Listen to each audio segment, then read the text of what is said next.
নমস্কাৰ আপোনালোক সকলোকে কথাবৃক্ষলৈ আদৰণি জনাইছো।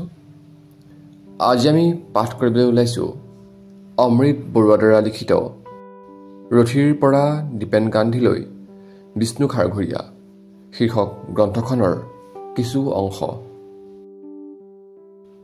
বিষ্ণু খাৰঘৰীয়াহঁতে যেতিয়া সৰস্বতী পূজাত নাটক কৰিছিল তেতিয়া পূজা অনুষ্ঠিত হোৱা স্থানতে নাট মঞ্চস্থ কৰিছিল। সৰু সৰু বিচিত্ৰানুষ্ঠানবোৰ জয়শ্ৰী সংঘতে কৰিছিল। পূৰ্ণাংগ নাটক মঞ্চস্থ কৰিছিল আমোলাপট্টি নাট্য মন্দিৰত। অৱশ্যে লেলিনৰ আহ্বান মঞ্চস্থ কৰিছিল ডিব্ৰুগড় জিলা পুথিভঁৰালত। বিষ্ণু খাৰঘৰীয়াই অভিনয় কৰাৰ উপৰিও জয়শ্ৰী সংঘৰ সম্পাদকৰ দায়িত্ব যে পালন কৰিছিল সেই কথা পূৰ্বতেই উল্লেখ কৰা হৈছে।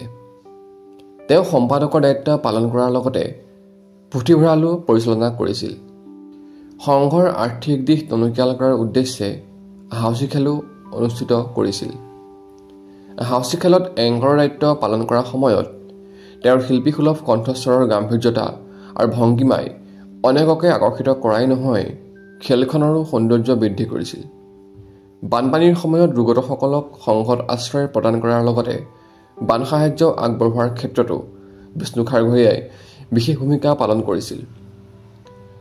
জয়শ্ৰী সংঘৰ নাটক পৰিৱেশনৰ পূৰ্বে মঞ্চত বন্তি প্ৰজ্বলনৰ দায়িত্বও পালন কৰিছিল বিষ্ণু খাৰঘৰীয়াই।